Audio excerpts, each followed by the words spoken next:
સ્વામિનારાયણ જય દ્વારિકાધીશ શ્રી સતસેવા ભાવ charitable trust ગાંડાની મોજ આશ્રમેથી આજે એક આપણને ફોનમાં વિડીયો આવ્યો હતો તે અમે જાણ થતાં તપાસ કરી ફોનની તપાસ કરીને અને અમે સ્થળે પહોંચી આવેલા છીએ।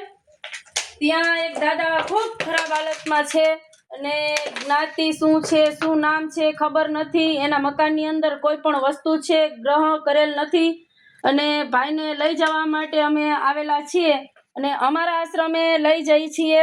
તેમના ઘરની હાલત પણ તમે જોઈ શકો છો, ખૂબ ખરાબ હાલત છે। દાદા બીમાર પણ ખૂબ છે। તેમની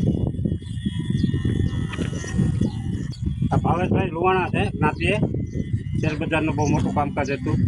પરિસ્થિતિ નારાયણના પ્રમાણે આ પોઝિશન થઈ ગઈ છે અને આ બેન છે કે વિદેશ છે અને એ બેન કંઈ જવાબ દેતા નથી, પણ એને લાગતા વળગતા હોય એની પ્રોપર્ટી એડજસ્ટ કરી લે ત્યાં લુખા માણસો ખરાબ કામ કરશે, આજુબાજુમાં બધાને ફરિયાદ આવે એવું ન થાય માટે અવારનવાર ફરીવાર બોલું છું કે એના સગા સંબંધી જે કોઈ લગતા વળગતા હોય એ પ્રોપર્ટીનો કબજો લઈ લે અને અમારા નારાયણ તો અમારે સરસ મજાના છે